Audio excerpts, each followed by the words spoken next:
Hello there. Welcome to Black Pig Printmaking Studios here in Frome in Somerset in the UK. My name is Chris Pigg. I'm the director of this shed. And today I'm going to talk to you about mingy margins. Right now, this is I suppose it's an insider secret. When you've got a viewer looking at your work, there are all sorts of subliminal things going on when they're looking at it that they don't realise which is going on. One of which is the imparting of luxury. Now, when I was just prepping for this just now, I found it really difficult to find anything with mingy margins. So what I've got a proof of something that I would now make into a chincolé, just to illustrate what a mingy margin is. Right now, when somebody comes into a gallery space and they're looking at a piece of work in the flesh, if it's got a margin like this is for a purpose because this is going to be cut down and then put on a larger piece of paper. But if it's got a margin like this, they will look at it and they'll appreciate it or whatever, but they'll move on. They'll likely move on and they'll keep their hands in their pockets, because it's secretly, I do talk a lot of nonsense, but bear with me. It's imparting to the viewer a sense of economy. It looks like they don't know this, they're not thinking about this, but it kind of, this is what happens. It looks like you're saving money on paper by getting your block to print on a piece of paper that's just big enough, right? I see it all the time in professional situations with people who should know better. Mingy margins, tiny margins like that.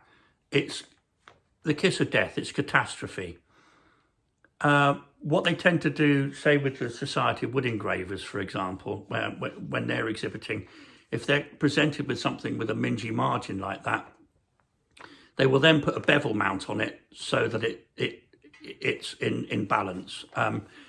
You can do that, but what I tend to do is when I'm mounting a show, I tend to not bother with bevel mounts because it's an extra ring of hell. It's an extra bit of pain that they have to go through.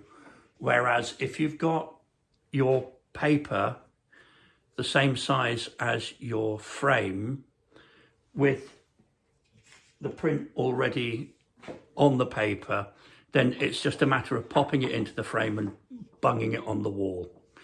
Some people like to agonize about the whole process of hanging a show.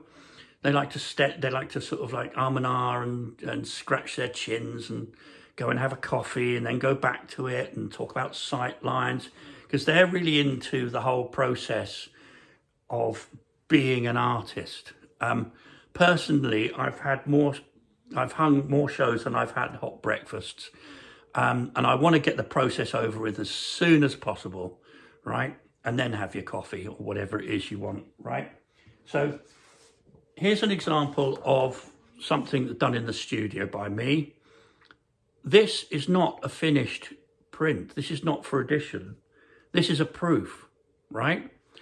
But I kind of get people into the practice here of doing this. It's good professional practice. Even if you're taking a proof, when you're near the end, you want to put it on some good paper so that you've got a really good idea of what it's going to look, the finished product, and you put it on a bed so that it's positioned correctly. So in this case, although it's a throwaway thing, it's presented professionally as the finished piece will look, right? Okay.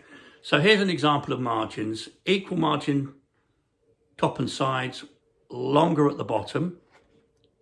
That's important. Why longer at the bottom, I hear you quiz? Well, that's so that you can put your additioning information goes here, and you need to allow for that by giving it a little bit more space, right?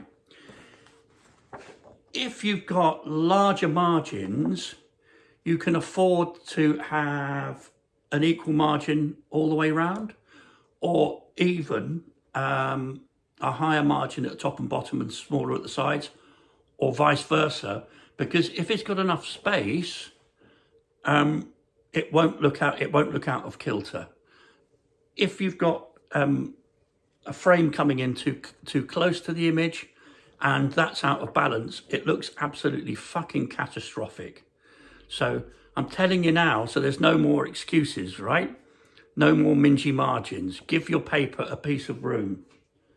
It's only going to cost you, what, 25 pence more or something. So come on, large it up a little bit and give yourself a generous margin. Bye from Black Pig.